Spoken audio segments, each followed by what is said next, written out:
नमस्कार मित्रों, मैं आपका दोस्त विंध्यवासिनी आप सबका अथर सक्सेस पॉइंट के यूट्यूब चैनल में स्वागत है। मित्रों, इस समय हम मेघदूत पढ़ रहे हैं और मेघदूत में कुल 42 श्लोक हो चुके हैं। आज हम उसके आगे यानी 83वां श्लोक पढ़ेंगे। अभी तक यक्ष ने मेघ को उस उज्जैनी नगरी में स्थापित किया है। उज्जैनी नगरी में वो नाना प्रकार के अप्सराओं तथा उनके कटाक्षों का आनंद ले रहा है। उसके बाद 42वें श्लोक में वो जैसे सूर्य दिखाई देगा वैसे अपने गंतव्य मार्ग की ओर प्रस्थान करेगा। तो आइए अब हम उसके आगे 43वें श्लोक में देखते हैं कि वो उस उज्जैनी से प्रस्थान करने के पश्चात वो कहाँ स्थान लेता है, कहाँ रुकता है। तो उसके आगे एक निर्विंध्या नदी पड़ेगी। निर्विंध्या नदी में वो कुछ समय के लिए ठहरता है। तो आइए देखते हैं कि निर्विंध्या नदी का वर्णन कवि कालिदास किस प्रकार से करते हैं। तो चलिए 43वां श्लोक आप लोग खोल लीजिए।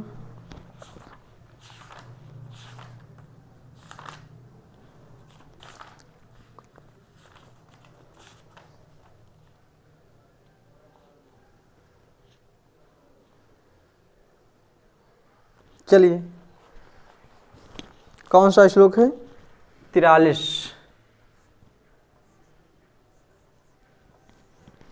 42 श्लोक तो हम लोग पढ़ चुके थे। आइए उसको पढ़ते हैं। कहा गंभीराया वयसि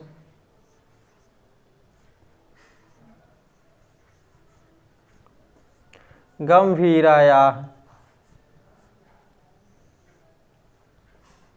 पयसि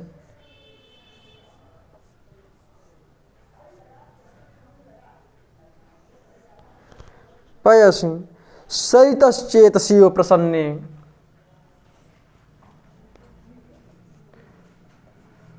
सरितश्चेतसियो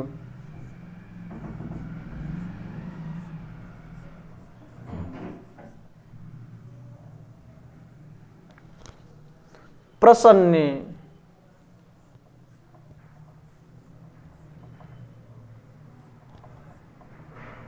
प्रसन्ने छाया आत्मापि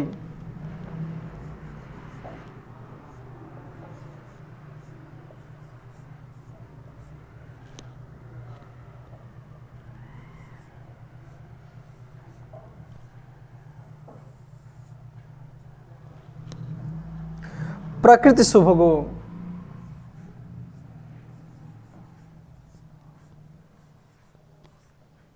प्रकृति सुभगो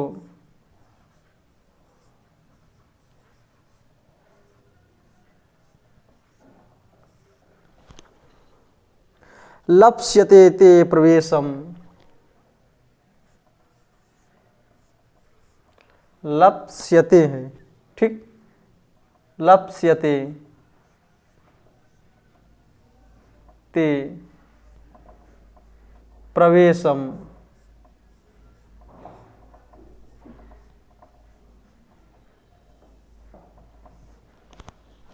तीसरी पंक्ति देखिए।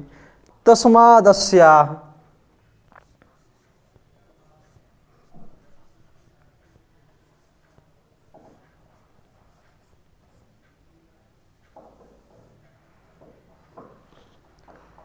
कुमुद विशदानि अर्हसि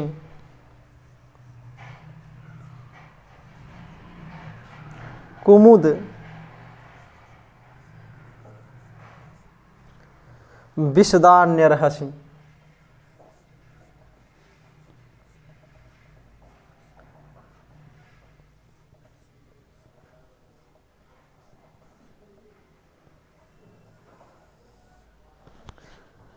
त्वं न धैर्यं त्वं न धैर्या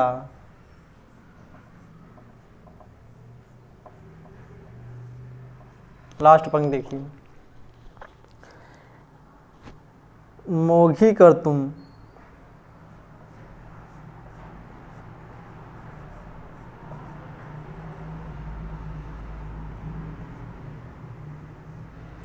मोघी कर तुम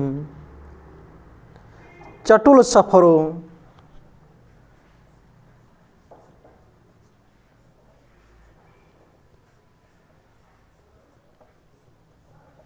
चटुल सफरो वर्तन प्रेक्षितानि।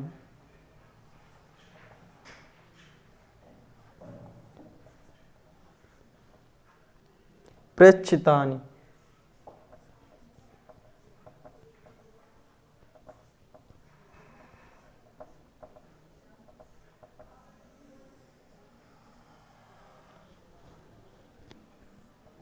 ठीक। चलिए अब वो हमें उस उज्जैनी नगरी को प्रस्थान करता है। जैसे सूर्य दिखाई देता है वैसे वो उज्जैनी नगरी से आगे बढ़ता है। तो उसके आगे जब चलता है तो उसे गंभीरा नदी दिखाई पड़ती है। तो उस गंभीरा नदी के विषय में कवि वर्णन करता है। तो आइए एक बार इसको पढ़िए। कहा गंभीरायाः पयसि सरितश्चेत्स्यु प्रसन्ने छायात्मापि प्रकृत सुभगो लप्स्यते ते प्रवेशम तस्मादस्या कुमुद विशदानि अर्हसि त्वं न धैर्यात् मोघि कर्तुम चटुल सफरो वर्तन प्रेक्षितानि। ठीक। चलिए आइए अब इसके एक एक शब्द को अर्थ के देखिए। यहां चेत है,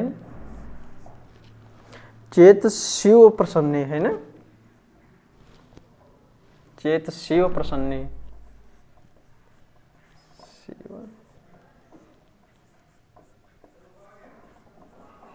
प्रसन्ने। ठीक। आइए अब इसके अर्थ को देखिए।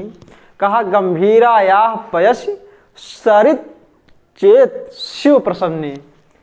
गंभीरायाः सरित, गंभीरा नदी, गंभीरायाः सरित गंभीरा नदी के चेत शिव प्रसन्ने चित्त के समान, प्रसन्न निर्मल चित्त के समान, प्रसन्न माने निर्मल, तो प्रसन्ने चेत शिव निर्मल चित्त के समान, पयस माने जल में, किसके? गंभीरा के। अब यहाँ किस नदी का वर्णन चल रहा है? गंभीरा नदी के। निर्विंध्या नदी का वर्णन इसके पहले ही चल चुका है। ठीक। तो आइए कहा गंभीरायाः सरित, गंभीरा नदी के प्रसन्न चेत शिव निर्मल चित्त के समान या प्रसन्न चित्त के समान, पयस माने जल में, प्रकृत सुभगो स्वभाव से, प्रकृत माने स्वभाव, स्वभाव से सुंदर, छायात्मपि अपनी छाया को भी, लप्स्यते ते प्रवेशम, ते माने मेघ, लप्स्यते प्रवेशम प्रवेश, लप्स्यते माने प्राप्त करोगी। कहा हे मेघ, हे मित्र, तुम जब इस उज्जैनी के आगे जाओगे तो गंभीरा नदी मिलेगी। और गंभीरा नदी कैसी है, उसका जल कैसा है? तो कहा गंभीरायाः सरति प्रसन्न चेत शिव पयसि, प्रसन्न चित्त निर्मल चित्त के समान, पयस जल में, यानी उसका जल कैसा है? अत्यंत निर्मल है। तो कहा गंभीरायाः सरित, गंभीरा नदी के प्रसन्न चेत शिव निर्मल चित्त के समान, पयस माने जल में, जो स्वभाव से कैसी है? सुंदर है। तुम कैसे हो? स्वभाव से सुंदर हो। तो कहा प्रकृत सुभगो स्वभाव से सुंदर, ते माने तुम्हारा, छायात्मपि छाया भी, तुम्हारा अपनी छाया भी, प्रवेशम लप्स्यते प्रवेश को प्राप्त करोगे। यानी उस गंभीरा नदी के जल इतने निर्मल है, इतना स्वच्छ, इतना प्रांजल है कि उस जल में जब तुम ऊपर मार्ग से चलोगे तो तुम्हारी छाया उस जल में दिखाई पड़ेगी। तो तुम उस जल में प्रवेश करे हुए के समान दिखाई दोगे। उसी को कब यहाँ कह रहा है कि ते माने तुम्हारा, प्रकृति सुभगो स्वभाव से सुंदर, जो तुम स्वभाव से सुंदर हो वह तुम्हारा छायात्मपि छाया भी, प्रवेशम लप्स्यते प्रवेश, लप्स्यते माने प्राप्त करेगी। फिर कहा नीचे पंक्ति में देखिए, तस्मादस्या तुम, तस्माद माने इस कारण, तुम माने तुम्हारे, अस्या माने इसकी, कुमुद विशद, कुमुद विशद, कुमुद माने सुंदर, कुमुद, कुमुद विशद चटुल सफोरत वर्तने वर्तन प्रेक्षतानि।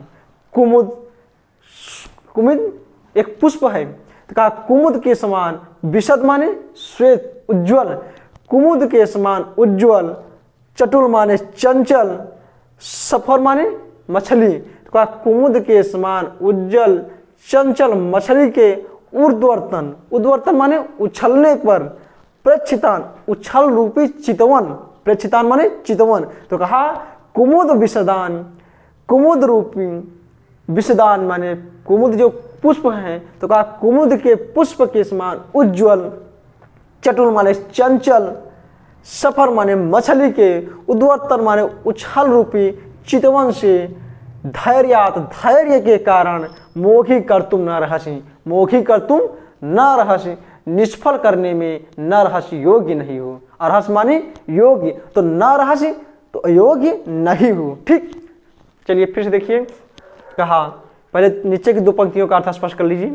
कहा तस्माद, तस्माद इस कारण, अस्या त्वम तुम्हारी, अस्या इसकी, कुमुद विशद कुमुद के समान उज्ज्वल, चटुल माने चंचल, सफोर सफोर वद उद्वर्तन, तो सफोर मछली के, उद्वर्तन माने उछल रूपी चितवन, प्रचितान माने चितवन।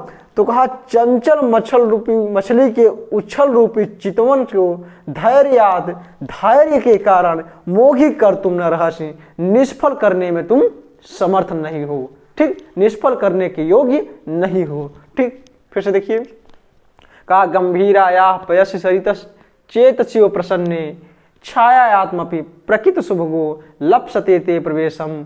गंभीरा नदी के, गंभीराया सरित गंभीरा नदी के, चेतस्यो प्रसन्ने, प्रसन्न चेतस्यो, प्रसन्न चित्त के समान, पयस माने जल में, गंभीरा नदी के प्रसन्न चित्त के समान, निर्बल प्रांजल जल में, ते माने तुम्हारा, तुम्हारा कौन, मेघ का, ते छायात्मपि तुम्हारा छाया भी, प्रकृति शुभ हो स्वभाव से सुंदर, लप्सते प्रवेशम, प्रवेशम लप्सते, प्रवेश को लप्सते माने प्राप्त करेगी।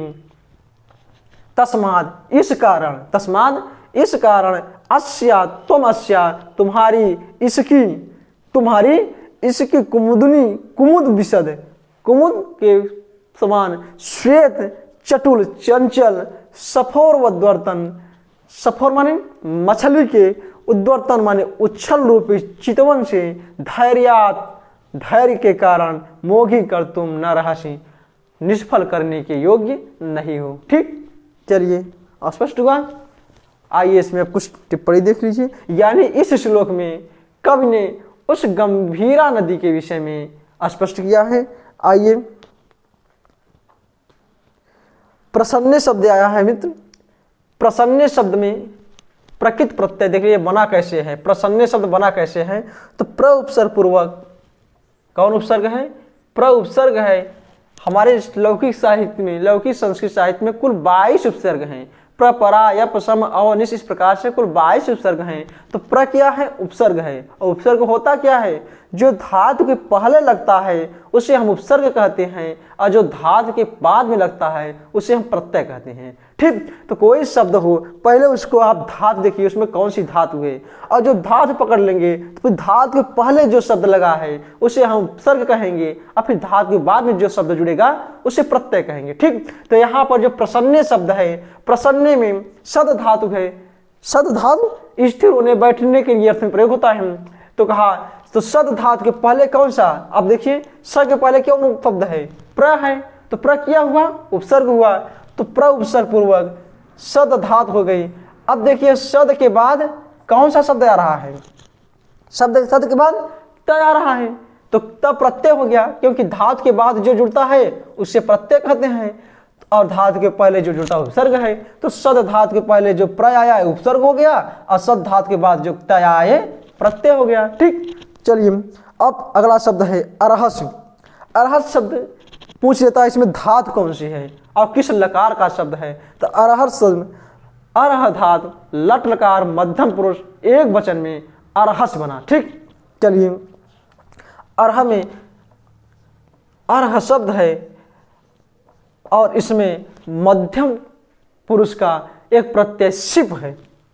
सिप प्रत्यय जोड़ोगे तो ये जाकर अरहस बन जाएगा। ठीक, चलिए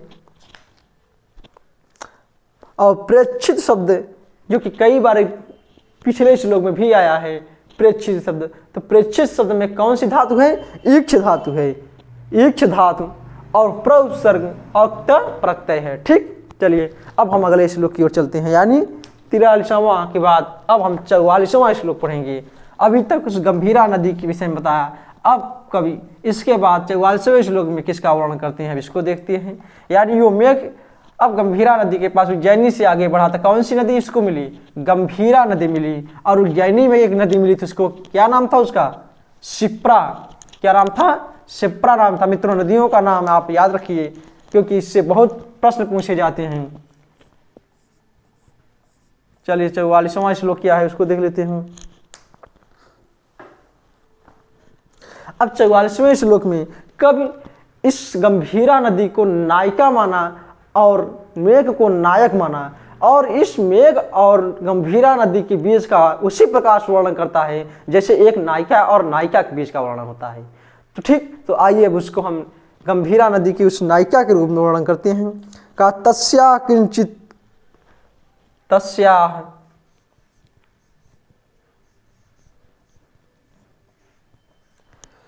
किंचित कर धृतमिव,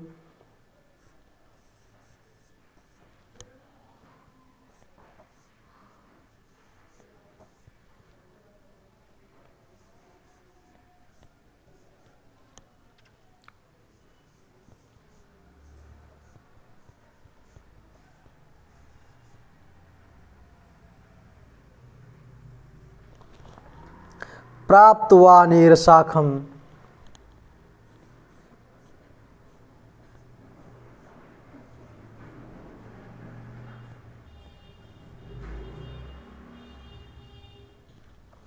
वानीरशाखम,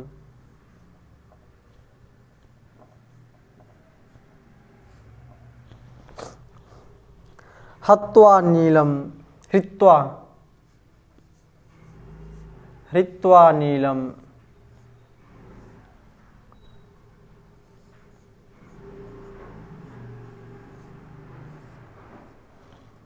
सलिल वसनम,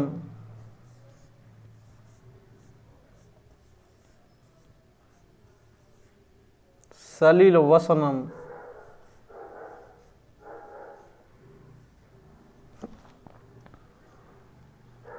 मुक्त रोधो नितंबम,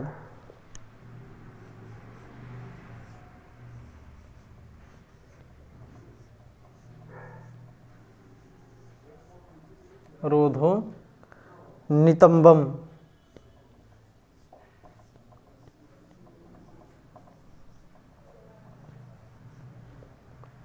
नितंबम।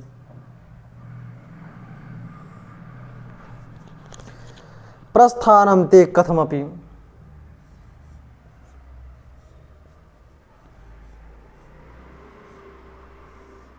प्रस्थानम ते कथमपि,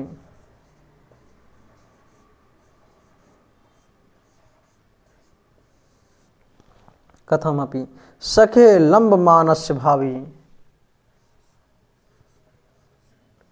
सखे लंब मानस्य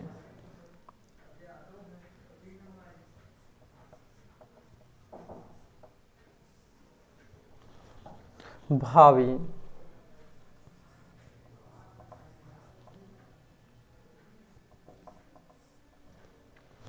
लास्ट पंक्ति, जाता स्वादो विवृत जघना, जाता स्वादो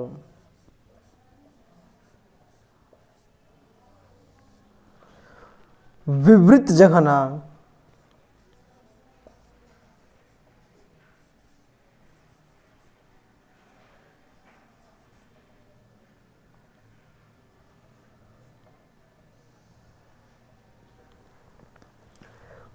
को विहातुम समर्थ, को विहातुम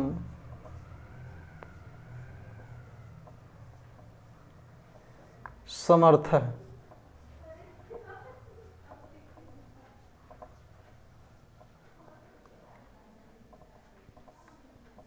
ठीक, ये पंक्ति इम्पॉर्टेंट है, इसको अंडरलाइन कर लीजिए। ये एग्जाम में बहुत बार पूछा है, अब पूछता भी है और पूछेगा भी। ठीक, और ये तस्या शब्द है, इसको भी आप ब्रैकेट में बंद कर लीजिए, आगे हम बताएंगे क्यों। कहा तस्या किंचित कर धृतमिव प्राप्त वाणीर शाखम हित्वा नीलम सलिल वसनम मुक्त रोधो नितंबम प्रस्थानम ते कथमपि सखे लंब मानस्य भावी ज्ञाता विवृत चखना को विहातुम समर्थ है। इसमें अब उस गंभीरा नदी को नायिका के रूप में कब चित्रित करता है और कहता है कि तस्या किंचित कर धृतम यो प्राप्त वाणीर शाखम। तस्या माने उस गंभीरा, तस्या माने उस गंभीरा, कभी यही पंक्ति दे देगा तस्या किंचित धृतम यो प्राप्त वाणीर शाखम में तस्या शब्द का क्या अर्थ है, तस्या शब्द किसके लिए आया है? तो तस्या शब्द किसके लिए आया है? तस्या शब्द गंभीरा के लिए आया, क्योंकि गंभीरा का प्रसंग चल रहा है, गंभीरा नदी का वर्णन चल रहा है, तो तस्या शब्द गंभीरा के लिए आया। ठीक, तो कहा प्राप्त वाणीर शाखम, उस गंभीरा नदी में प्राप्त वाणीर शाखम, वाणीर माने लताएं, लता रूपी शाखा को प्राप्त माने पकड़े हुए है, लता रूपी शाखा को प्राप्त हुए है, लता रूपी शाखा उसको स्पर्श किए हुए हैं। तो कहा लता रूपी शाखा को प्राप्त किए हुए, किंचित कर धृतम, कर माने हाथ में, किंचित माने कुछ, धृतम माने पकड़े हुए के समान, लता रूपी शाखा को प्राप्त किए हुए, कुछ हाथ में पकड़े हुए की तरह है। मुक्त रोधो नितंबम, मुक्त माने छोड़े हुए हैं, रोध माने रोध माने तट, नितंब माने नितंब। तो कहा नितंब रूपी तट को छोड़े हुए, नीले सलिल वसनम, नीले जल रूपी वस्त्र को हित्वा माने हटाकर, नीले जल रूपी वस्त्र को हटाकर, सखे माने मेघ, सखे शब्द मेघ के लिए आया है, ये संबोधन शब्द है। ठीक, तो कहा हे सखे, हे मित्र, तस्या उस गंभीरा नदी के लता रूपी शाखा को प्राप्त किए हुए, हाथों में कुछ धारण किए हुए के समान, तट रूपी नितंब को छोड़े हुए, नीले जल रूपी वस्त्रों को हटाकर, ते तुम्हारा लंब मानस लटके हुए, लंब मानस लटके हुए के समान, कथम यो भावी प्रस्थानम, बड़ी कठिनाई से प्रस्थान होगा, बड़ा कठिनाई से आप आगे बढ़ेंगे। क्यों? क्योंकि ज्ञाता स्वादो विवृत जघना को विहातुम समर्थ है, जिसने स्वाद को, ज्ञात माने ज्ञान यानी स्वाद को ग्रहण कर लिया हो, स्वाद को प्राप्त कर लिया हो, जिसको स्वाद का ज्ञान हो, ऐसे विवृत जघना, खुले हुए जांघों वालों को, विवृत जघनाम खुले हुई जांघों वाली को विहातुम समर्थ है। विहातुम माने छोड़ने में, को माने कौन, समर्थ माने समर्थ है। यानी हे मेघ, जो स्वाद को ज्ञान प्राप्त कर लिया, जिसको स्वाद का ज्ञान हो गया है, ऐसा खुले हुई जांघों वालों को छोड़कर कौन जाने में समर्थ होगा। इसलिए आपका उस गंभीरा नदी से आगे बढ़ना अत्यंत कठिनाई का प्रतीत होगा, अत्यंत कठिनाई से आप आगे बढ़ेंगे। इस श्लोक में कवि ने उस मेघ को नायक माना और कहा प्राप्त वाणी शाखम। इसका भाव ये है कि 8 माह बीत चुके हैं, बारिश होने के पहले 8 महीने तक बीत चुके हैं, बारिश नहीं हुई है, तो नदी अत्यंत सूख गई है और वो अपने किनारे तट को छोड़कर अत्यंत नीचे चली गई है। तो कवि कह रहा है, और उस किनारे यानी तट पर जो लताएं हैं, वो लताएं, एक इसका निचला शिखा तो जड़ से नीचे है, लेकिन जो ऊपरी शिखा है वो उस पानी को स्पर्श कर रहा है, उस नदी के जल को स्पर्श कर रहा है। तो कवि कह रहा है कि वो जो लताएं रूपी शाखा है, उसकी जो लता रूपी शाखा है, वो शाखा नहीं, वो उसका हाथ है। उसने उस लता रूपी शाखा पे हाथ की कल्पना की और वो उसके जल स्पर्श कर रहे हैं। तो कभी कह रहा है कोई जल स्पर्श नहीं कर रही हैं, वो लताएं जल को स्पर्श नहीं कर रही हैं, अपितु नायक उसके शरीर से वस्त्रों को हटा रहा है। उस गंभीरा नदी के शरीर से नीलम वसनम लिखा है ना, नील वसनम, नील सलिल वसनम, नीले जल रूपी वस्त्र को हटाकर। तो कभी कह रहा है कि वो जो मेघ है वो उसके शरीर से जल रूपी वस्त्र को हटा रहा है, लेकिन वह गंभीरा अपने हाथों से, अपने उस लता रूपी हाथों से अपने वस्त्रों को पकड़े हुए है। ठीक। तो कवि ने उस लता पर हाथ की कल्पना की, ठीक। और जो उसका किनारा है, नदी के जो दोनों किनारे हैं, उस किनारे को उसने नितंब का कल्पना की, कहा ये किनारा नहीं उसका नितंब है, और उस नितंब को मुक्त रोध है, कुछ छोड़े हुए हैं, उसके नितंब से कुछ वस्त्र हट चुके हैं और कुछ वस्त्र कभी मेघ हटाना चाहता है, लेकिन वो अपने नायिका अपनी लता रूपी हाथों से उसको पकड़े हुए है, ठीक। तो इस प्रकार से जब आप भाव को समझेंगे तब इसके अर्थ को आसानी से समझ जाएंगे। तो चलिए फिर से इसके देखिए, कहा तस्या माने उस गंभीरा नदी में प्राप्त वाणी शाखम, लता रूपी शाखा को प्राप्त किए हुए, पकड़े हुए, किंचित ऋतम, कुछ हाथों में धारण किए हुए के समान, यानी कुछ हाथों में पकड़े हुए के समान, वो जो लता रूपी हाथ उसके उस जल में स्पर्श कर रहे हैं, तो कभी कह रहा है कि उस लता रूपी हाथ से वो कुछ पकड़े हुए हैं। अब क्या पकड़े हुए हैं? वस्त्र पकड़े हुए हैं। तो कहा कुछ पकड़े हुए के समान मुक्त रोधो नितंब है। नितंब, नितंब रूपी रोध माने तट को, मुक्त माने छोड़े हुए है, कुछ तट को, नितंब रूपी तट को छोड़े हुए हैं।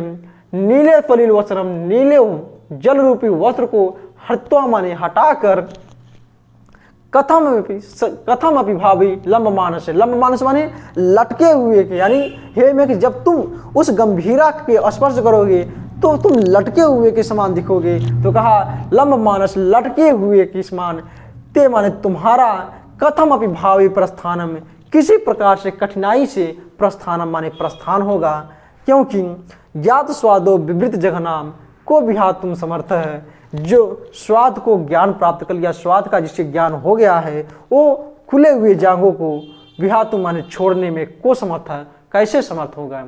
यही पंक्ति दे देगा और पूछेगा कि जातो स्वाद विविध जगना को विहातु समर्थ है, किस नदी से संबंध है, इस पंक्ति का किस नदी से संपर्क है। तो क्योंकि नदी तो बहुत वर्णन की गई, सिंध नदी है और उधर आपकी निर्विंध्या है, रेवा है, कई नदियां हैं, तो आपको ध्यान रखा है कि ये पंक्ति किस नदी से संबंधित है। तो किस नदी से संबंधित है? गंभीरा नदी से संबंधित है, ठीक। चलिए अब इसमें कुछ टिप्पणी देख लीजिए।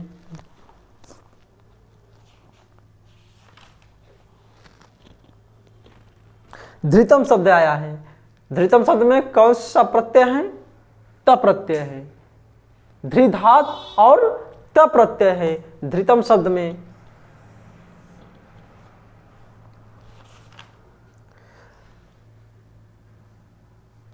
धृतम शब्द में धृ धातु है और त प्रत्यय से क्या बना? धृतम शब्द बना है, ठीक। धृतम शब्द बना कैसे है? धृ धातु से त प्रत्यय लगकर धृतम शब्द बना है। और इसके आगे मुक्त शब्द है, मुक्त शब्द जैसे धृत है वैसे मुक्त है, तो मुक्त शब्द में भी कौन सा प्रत्यय होगा? त प्रत्यय होगा। जैसे धृत में प्रत्यय है उसी प्रकार से मुक्त में होगा मुच धात, छोड़ने के अर्थ में, और त प्रत्यय लगकर क्या बना है? मुक्त शब्द बना, ठीक। और आस्वाद शब्द है, आस्वाद शब्द में आ उपसर्ग पूर्वक स्वाद धातु से, आ उपसर्ग पूर्वक स्वद धातु से कौन सा प्रत्यय लगा? घय प्रत्यय लगा। जो आस्वाद शब्द है ये आ उपसर्ग पूर्वक स्वद धातु से, कौन सी धातु है? स्वद धातु से घय प्रत्यय लगा है। अगर इसमें प्रत्यय पूछेगा तो कौन प्रत्यय है? घय प्रत्यय है, ध्यान रखना, ठीक। और विधातुम शब्द में तो दिख ही रहा है कौन सा प्रत्यय है। विधातुम शब्द में तुमुन प्रत्यय है, बी उपसर्ग पूर्वक हा धातु से, बी उपसर्ग पूर्वक हा धातु से तुमुन प्रत्यय, ठीक। बी उपसर्ग पूर्वक हा धातु से तुमुन प्रत्यय। चलिए, और वृत्ता शब्द है तो इसमें त्वा प्रत्यय लगा है, स्पष्ट रूप से दिख रहा है, हृ धातु और त्वा प्रत्यय करके अर्थ में लगता है। चलिए अब हम अगले श्लोक यानी 45वें श्लोक की ओर चलते हैं। अभी तक आप 44वें श्लोक में उस गंभीरा नदी को नायिका के रूप में और मेघ को नायक के रूप में समझा। अगर पूछ लेगा एग्जाम में कि मेघ को कि नायिका के रूप में कब ने किस नदी का वर्णन किया, तो मेघ की नायिका के रूप में किस नदी का वर्णन किया है? गंभीरा नदी का। ठीक, किस नदी का? गंभीरा नदी का किया है। और मेघ की पत्नी किसे कहा गया है? तो हमने पिछले श्लोक में बताया है, मेघ की पत्नी कौन है? विद्युत, बिजली। ठीक, बिजली उसकी पत्नी है। और उसकी प्रेयसी कौन है? नायिका कौन है? नायिका गंभीरा है। ठीक, चलिए अब हम 45वां श्लोक, 44 श्लोक तक, पूर्व में का 44 श्लोक तक पढ़ चुके। अब हम 45वें श्लोक को पढ़ते हैं। आइए देखिए उसमें क्या है। अब मेघ गंभीरा नदी से जब आगे बढ़ता है तो देवगिर पर्वत पर पहुंचता है। देवगिर वही देवगिर है जहाँ पर कार्तिकेय का निवास स्थान है। अब वो देवगिर पर पहुंचता है तो वहाँ क्या करता है? वहाँ भी उसे कुछ कार्य करने हैं। तो वहाँ क्या कार्य करता है? यक्ष उसे बताता है। तो आइए देखिए मेघ उस देवगिर पर्वत पर क्या करेगा। कहा तो निस्यंदो,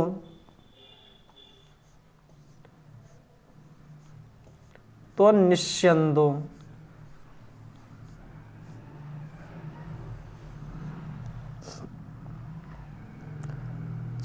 उच्छ्वसित,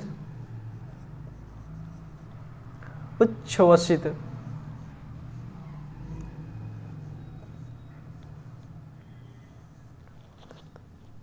वसुधा गंध संपर्क रम्यम, वसुधा गंध संपर्क रम्य।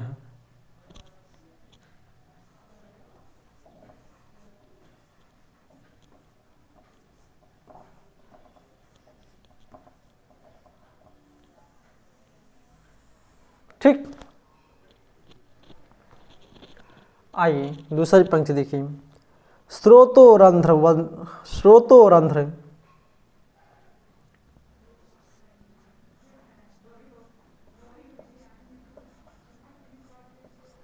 स्रोतोरंध्र ध्वनित शुभगम,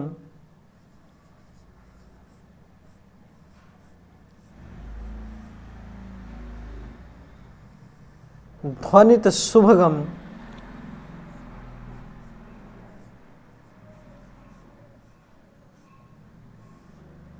शुभगम दंत भी पीयमान है।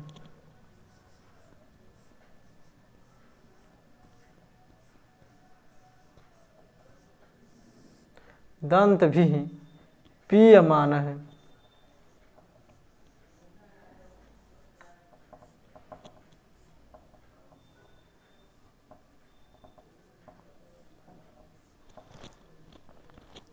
नीचैर्वास्यत्,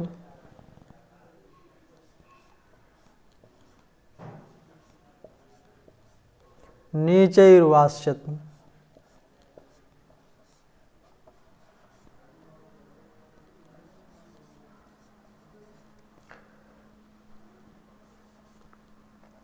उपजिग,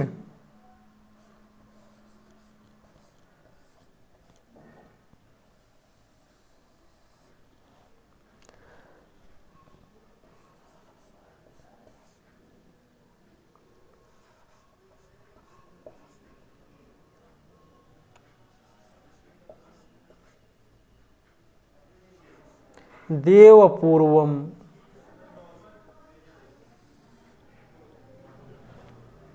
गिरिमति,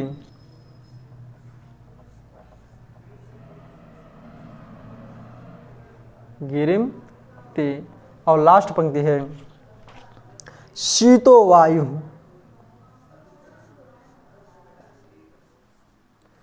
शीतो वायु,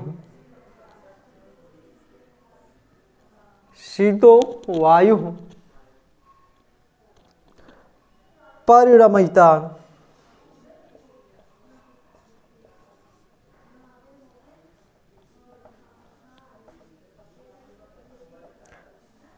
परिणमयिता कानन उदुम्बराणाम,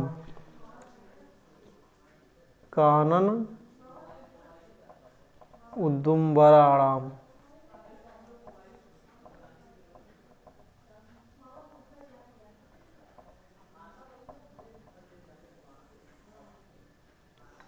ठीक, चलिए अब इस श्लोक में मेघ देवगिर पर्वत पहुंच चुका है, यानी उस गंभीरा नदी से जब आगे पहुंच बढ़ा तो कौन सा पर्वत उसे मिला? देवगिर पर्वत मिला। और देवगिर पर्वत पर किसका निवास स्थान है? कार्तिकेय का। ठीक, तो कार्तिकेय का निवास स्थान देवगिर पर्वत है और उस देवगिर पर्वत पर वह मेघ पहुंच चुका है। तो आइए देखिए देवगिर पर्वत पर मेघ करता क्या है, उसको देखिए। कहा त्वनिष्यंदो, त्वनिष्यंद उच्छ्वसित। तुम माने तुमके, यानी तुम्हें, निश्चंद माने वर्षा करने से, यानी तुम्हारे द्वारा वर्षा करने से, उच्छ्वसित फूली हुई, उच्छ्वसित माने फूली हुई, वसुधाम माने पृथ्वी, वसुधाम, वसुधाम, वसुधाम माने पृथ्वी। तो कहा तुम्हारे द्वारा फूली हुई, वसुधा शब्द है। कहा तो निश्चंदो, तुम्हारे द्वारा, निश्चंदो माने बरसने पर, उच्छ्वसित माने फूली हुई, वसुधा माने पृथ्वी के, गंध माने गंध के संपर्क से, रम्य माने रमणीय, यानी तुम्हारे द्वारा वर्षा करने से फूली हुई पृथ्वी के गंध के संपर्क से, रम्य माने रमणीय, दंत भी माने हाथियों के द्वारा, दंतनी भी माने, दंत शब्द किसके लिए आया है? हाथी। दंत माने क्या? हाथी। तो कहा दंत भी माने तृतीया विभक्ति बहुवचन के क्या बना? दंत भी बना। तो हाथियों के द्वारा, स्रोत, स्रोत माने नाक, स्रोत के रंध्र माने छिद्र, तो नाक के छिद्र से, ध्वनित माने शब्दायमान, शुभगम माने सुंदर, प्रियमान माने पिए जाते हुए, यानी हाथियों के द्वारा नेत्रों के छिद्रों से ध्वनित यानी शब्दायमान, मनोहर रूप से, सुंदर रूप से, प्रियमान माने पिए जाते हुए, यानी तुम्हारे वर्षा से, यानी तुमको बरसने से क्या क्या फायदा हो रहा है, क्या क्या लाभ हो रहा है। उन्होंने कहा जब तुम बरसोगे तो तुम्हारे बरसने से पृथ्वी क्या होगी? फूल आएगी। कहा उच्छ्वसित माने फूल आएगी, सूझ आएगी। तो कहा चंद्र तुम्हारे वर्षा करने से उच्छ्वसित फूली हुई पृथ्वी वाली, और पृथ्वी फूल जाएगी, फिर क्या होगा? उससे गंध निकलेगा, और उस गंध के संपर्क से क्या होगा? वातावरण रम्य माने रमणीय हो जाएगा। और ऐसे रमणीय वातावरण में दंत भी हाथियों के द्वारा स्रोतो रंध्र ध्वनित, नाक के छिद्रों से ध्वनित माने शब्दायमान, शुभगम माने सुंदर मनोहर, पियमान माने पिए जाते हुए की समान, यानी हाथियों के द्वारा छिद्रों, यानी हाथी जल किससे पीती हैं? नाक से पीती हैं। तो इसलिए कहा कि हाथियों के द्वारा स्रोत्रों माने नाक के, रंध्र माने छिद्रों से, हाथियों के द्वारा नाक के छिद्रों से ध्वनित माने शब्दायमान, शुभगम माने सुंदर, प्रियमान माने पिए जाते हुए, हाथियों के द्वारा नाक से सुंदर रूप से ध्वनित जल को प्रियमान माने पिए जाते हुए, फिर क्या? नीचे वास्यत उपजिगम इसो देव पूर्वम गिरिमते अशीतो वायु पर्णमयिता कानन उदुम्बराणाम, कानन उदुम्बराणाम, कानन माने वन, कानन माने वन, और उदुम्बर माने गूलर। तो कहा वन के गूलरों को, वन के गूलरों को पर्णमयिता माने पकाते हुए, हे मेघ तुम वन के गूलरों को पकाते हुए, शीतो वायु, शीतल वायु, ते माने तुम्हें, देव पूर्वम गिरी, देवगिर पर्वत पर, उपजिगिमिषो जाने की इच्छा से, तुम्हें देवगिर पर्वत पर जाने की इच्छा से, नीचे वास्यति, नीचे वास्यति माने बहेगी, यानी वन के गूलरों को पकाने वाली वो शीतल वायु, वो शीतल वायु जो वन के गूलर को पकाती है, वही शीतल वायु जब तुम देवगिर पर्वत पर जाओगे तो देवगिर पर्वत की जाने की इच्छुक तुम्हारे नीचे वास्यति माने बहेगी। कौन? शीतल वायु। ठीक, तो यानी तुम्हें शीतलता प्रदान करेगी और तुम्हारे नीचे और धीरे धीरे मंद गति से प्रवाहित होगी। ठीक, तो आइए फिर से देखिए। कहा तो निश्चंदोच्छ्वसित, तो माने तुम्हारे द्वारा, निश्चंदन माने वर्षा करने से, उच्छ्वसित माने फूली हुई, वसुधा माने पृथ्वी, गंध माने सुगंध से, संपर्क रम्य माने सुगंध के संपर्क से, रम्य माने रबड़ी। तो कहा तुम्हारे वर्षा से फूली हुई वसुधा के गंध रूपी संपर्क से रमणी दंत भी हाथियों के द्वारा स्रोतो रंध्र ध्वनि दे। स्रोतो मन हाथियों के द्वारा, स्रोतो यानी नाक के, रंध्र माने छिद्रों से, ध्वनित माने शब्दायमान, शुभ माने सुंदर, पीयमान माने पिए जाते हुए। वन कानन उदुम्बराणम, वन के उदुम्बराणम माने गूलरों को, पर्णमयिता माने पकाते हुए, का वन के गूलरों को पकाते हुए शीतल वायु, शीतो वायु है ना, शीतल वायु, ते माने तुम्हें देव पूर्वम गिरी, देवगिरी पर्वत पर जिगीसम जाने की इच्छुक, नीचे ही वासत, नीचे बहेगी। ठीक, आइए अब इसमें कुछ टिप्पणी देख लीजिए, फिर उसके बाद अगले श्लोक की ओर चलते हैं।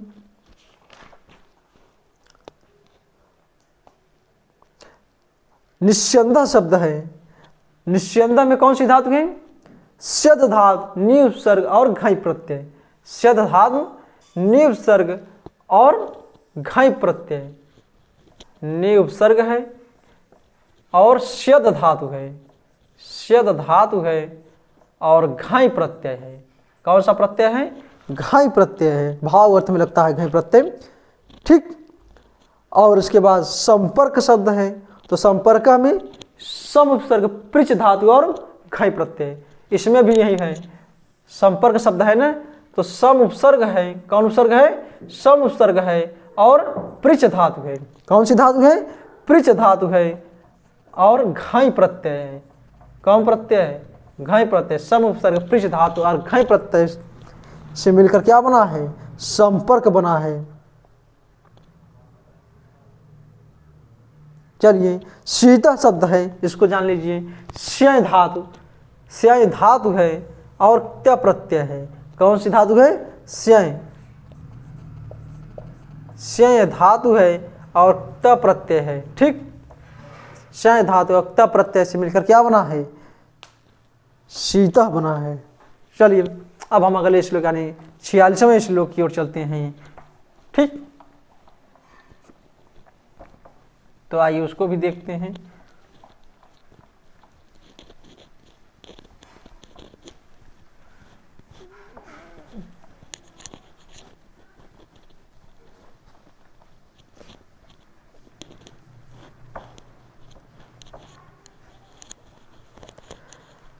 आइए 46वां श्लोक देख लीजिए।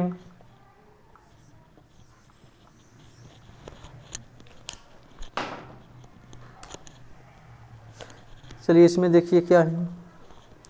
का तत्र स्कंदम, यानी अब उस देवगिरी पर्वत पर जो स्कंद यानी कार्तिकेय भगवान है, अब उसके विषय में बताया जा रहा है। तो आइए देखते हैं। कहा तत्र स्कंदम,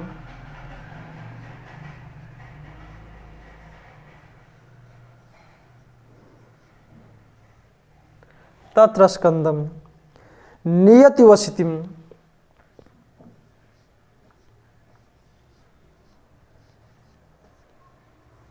नियति वसतिम,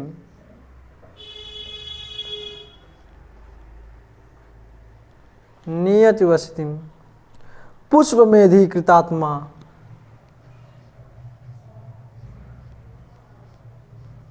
पुष्पमेधि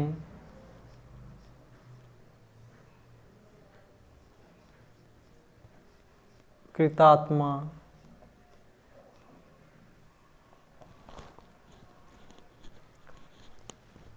पुष्प सारैः,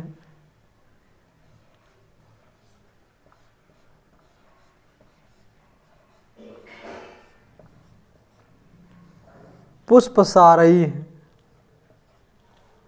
स्नपयतु भवान्,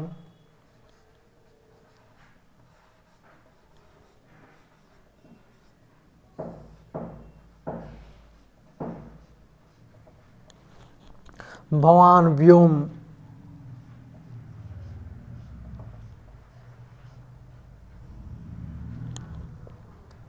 गंगा जलार्दैः,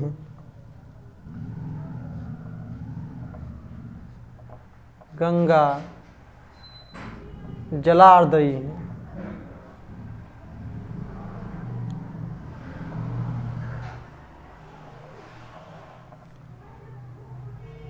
ठीक, आइए अब हम तीसरी पंक्ति चलते हैं, यानी 2 पंक्ति कंप्लीट हुई। अब तीसरी पंक्ति देखिए क्या है।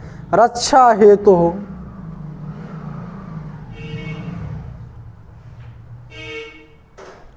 रक्षा हेतु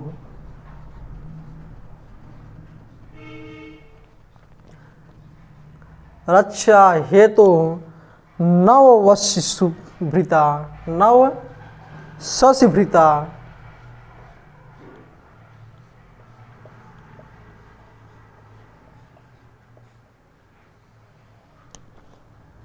वासवीनां चमूना।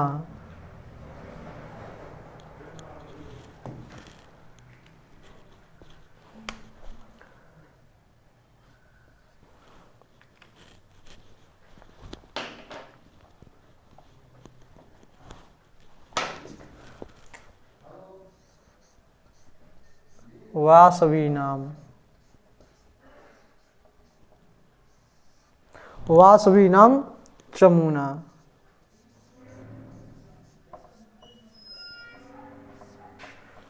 आइए लास्ट पंक्ति देखिए।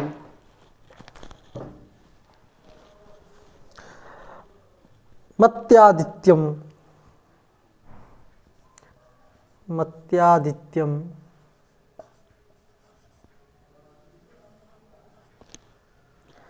हुतवह मुखे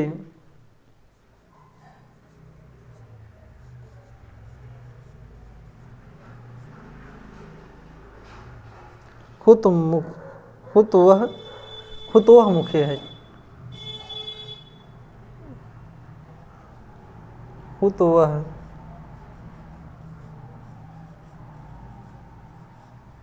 मुखे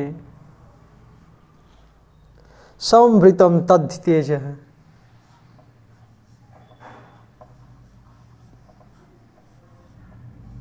संभृतम तद्धितेज।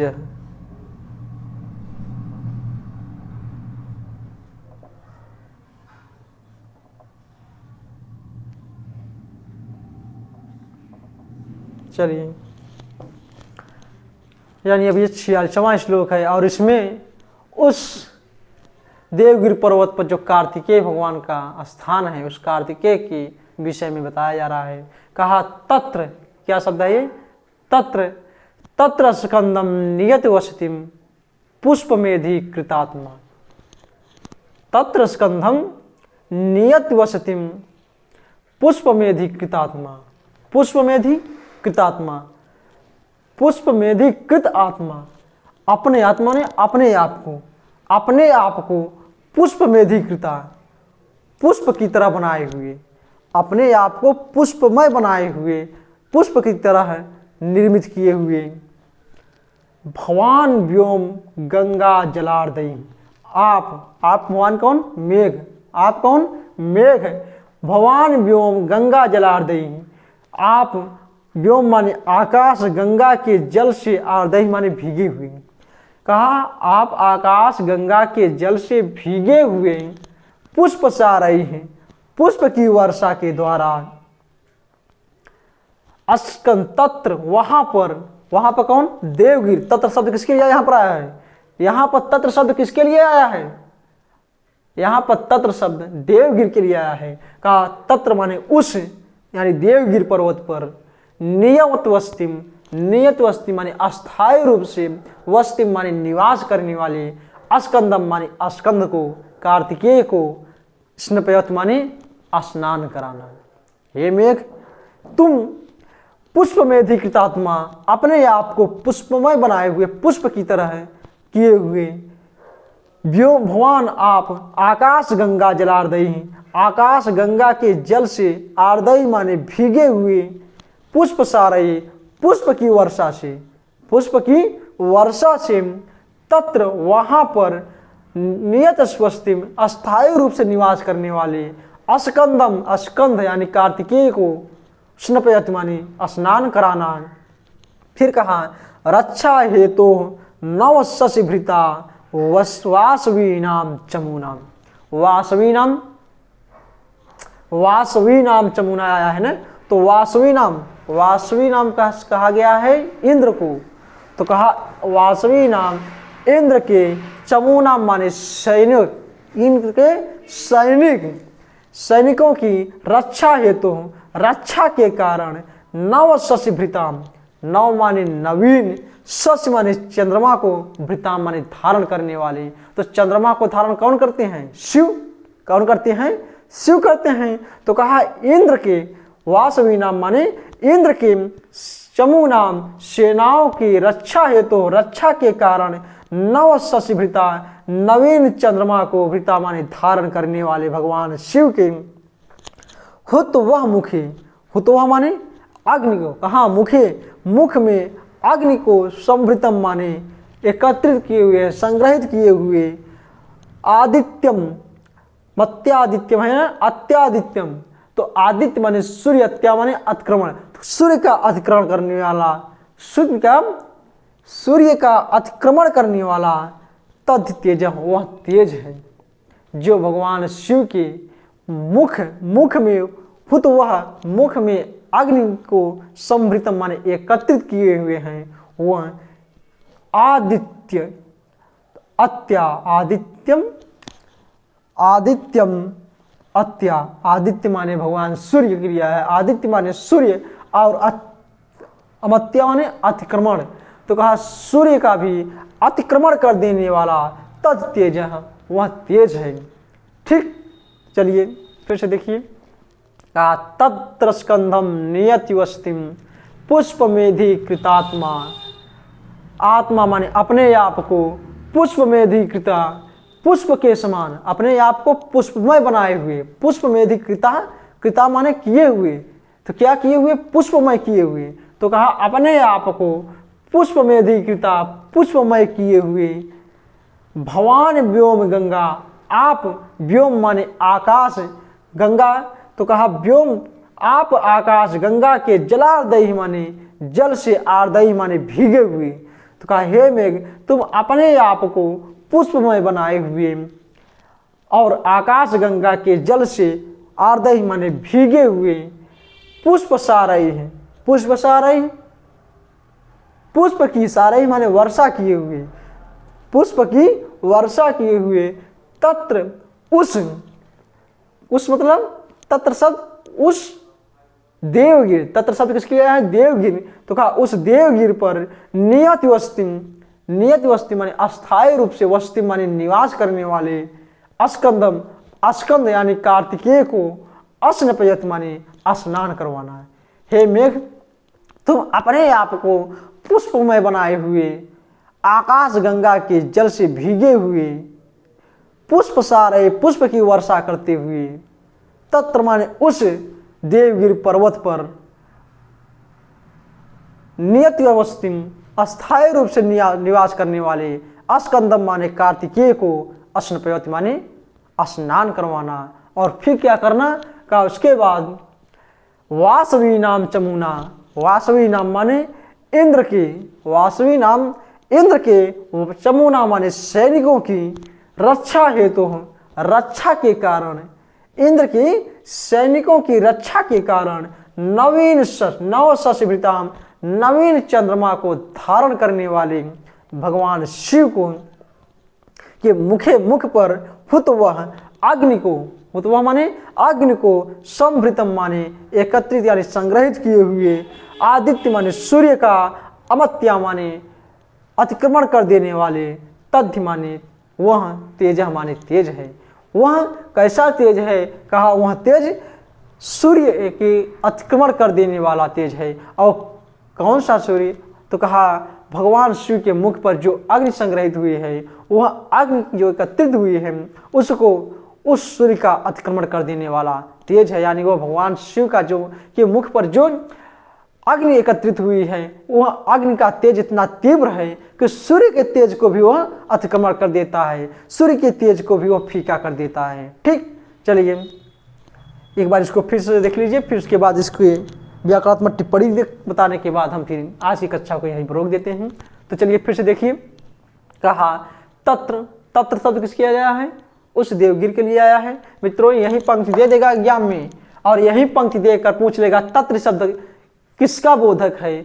और कई जनपद आए हुए हैं, कई पर्वत आए हुए हैं, तो उन सभी पर्वतों को आप सामने रख देगा, तो आप भ्रमित न हो जाएं। इसके लिए ये सब विशेष ध्यान रखना, जो इस प्रकार के शब्द तस्, तत्र, अस्य, ये शब्द जहाँ आपको दिखें तो इस पर ध्यान रखना कि ये शब्द किसके प्रसंग में आए हुए हैं। उसके आगे पीछे के शब्दों को ध्यान में रखते हुए उन शब्दों को आप पकड़ना है। जैसे तत्र स्कंद में आ गया तो स्कंद शब्द आया है, तो इससे आप साबित हो गया कि स्कंद की, यानी कि स्कंद माने कार्तिकेय। कार्तिकेय कहाँ निवास करते हैं, तो कार्तिकेय देवगिरि पर्वत पर निवास करते हैं। तो तत्र शब्द कहाँ इसका संबोधक है, तत्र शब्द किसके लिए आया, तो स्वाभाविक सी बात है कि जब कार्तिकेय देवगिरि में निवास करते हैं तो तत्र शब्द उस देवगिरि के लिए आया है। ठीक, तो ये सब तत्र, अस्य, इन सब शब्दों को आप ध्यान रखना, इन सब शब्दों को पकड़ने का प्रयास करना, क्योंकि एग्जाम में इसी तरह से प्रश्न पूछे जाते हैं, पंक्ति दे दी जाती है और तत्र, अस्य, इन सब शब्दों को उठाकर प्रश्न पूछ लिया जाता है कि ये शब्द किसके बोधक हैं। ठीक, तो आइए अब इसके फिर से एक बार अर्थ को देखिए। कहा तत्स्कंदम नियति वसतिम पुष्प में अधिकृत आत्मा, आत्मा माने अपने आप को पुष्प में अधिकृत, पुष्पमय बनाए हुए भगवान आप। भगवान शब्द किसका बोधक है, मेघ का भगवान व्योम आप आकाश को गंगा जल, तो आप आकाश के गंगा जल से आद्रई माने भीगे हुए, पुष्प सारय माने पुष्प की वर्षा के द्वारा, तत्र माने उस देवगिरि पर्वत पर, नियत वस्तु, नियत वस्तु माने आस्था, नियत माने अस्थायी रूप से, वस्ती माने निवास करने, तो कहा उच्च देवगिरि पर्वत पर अस्थायी रूप से निवास करने वाले, स्कंदम माने कार्तिकेय को, अश्न पर्वत माने, अश्न पर्वत माने स्नान कराना। फिर क्या करना, कहा उसके बाद वासवी नाम चमुना, वासवी नाम माने इंद्र के, चमुना माने सैनिकों की रक्षा हेतु, रक्षा के कारण, नवीन शशभिताम, नवीन चंद्रमा को धारण करने वाले भगवान शिव। ये मुख्य माने मुख पर, हुतवह माने अग्नि, संभृतम माने संग्रहित हुई है, वह अग्नि, आदित्य माने सूर्य के, तेज माने तेज को, अत्यात्म माने अमत्याद माने अतिक्रमण कर देने वाली है। यानी जो भगवान शिव के मुख पर अग्नि संग्रहित हुए, एकत्रित हुई है, वह अग्नि भी आदित्य माने सूर्य के, तेज माने तेज को, अमत्याद माने अतिक्रमण कर देने वाली है। ठीक, चलिए अब इसमें कुछ टिप्पणी देख लीजिए।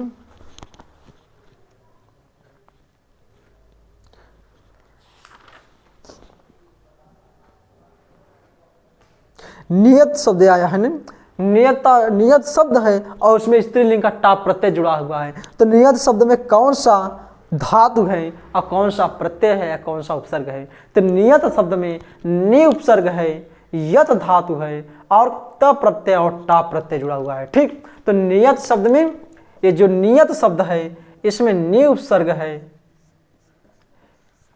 यत धातु है और त प्रत्यय, और फिर स्त्रीलिंग में नियत, स्त्रीलिंग में टाप जुड़ा और शब्द इसका मूल प्रातिपदिक बना नियता, मूल प्रातिपदिक क्या बना, नियता बना, और नियता शब्द से नियत बना है विभक्ति में लगाकर। ठीक, चलिए नियता शब्द कैसे बना भी जाने आप, नि उपसर्ग पूर्वक, क्षम्यतां यम धातु है, नि उपसर्ग पूर्वक यम धातु, त प्रत्यय और टाप प्रत्यय लगकर नियता शब्द बना, और उसमें जब विभक्त लगाओगे तो क्या बनेगा, नियति बन जाएगा। ठीक,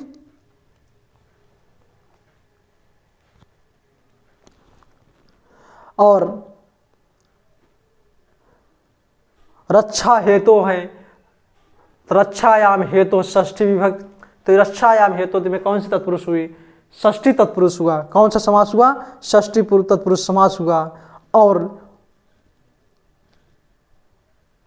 संभृतम शब्द आया है, संभृतम शब्द आया है, इसमें समझ लीजिए कौन सा प्रकृत प्रत्यय है, सम उपसर्ग है, सम उपसर्ग है और भ्री धातु है। कौन सी धातु है, भ्री धातु है और त प्रत्यय है, सम उपसर्ग पूर्वक भ्री धातु और त प्रत्यय है। चलिए अभी तक हम पूर्व में के कुल 46 श्लोक पढ़ चुके हैं। अब हम इसके बाद कल यानी अगली कक्षा में आपको इस मेघदूत को यही प्रयोग देते हैं, यानी मेघ पूर्व मेघ के जो 46 श्लोक हुए हैं अब 46 श्लोक को हम रोक कर अब हम कल की कक्षा में आप लोगों को सुकनासोपदेश पढ़ाएंगे। कौन सा? सुकनासोपदेश, जो कि आपकी टीजीटी के सिलेबस में है। कादंबरी का एक पार्ट है सुकनासोपदेश। कादंबरी तो एक विशाल है, अब उस विशाल में एक छोटा सा प्रकरण ग्रंथ के रूप में सुकनासोपदेश जो कि हमारे सिलेबस में रखा गया है, तो कल हम उसको आप लोगों के सामने लेकर उपस्थित होंगे और इसको हम यहीं पर रोक देते हैं। फिर उसके बाद हम उसको पूर्ण करने के बाद इसको फिर से पूरा करेंगे। ठीक, तो चलिए अब हम आप लोगों को कल सुकनासोपदेश के साथ मुलाकात करेंगे। तब तक के लिए आपको नमस्कार और शुभ रात्रि।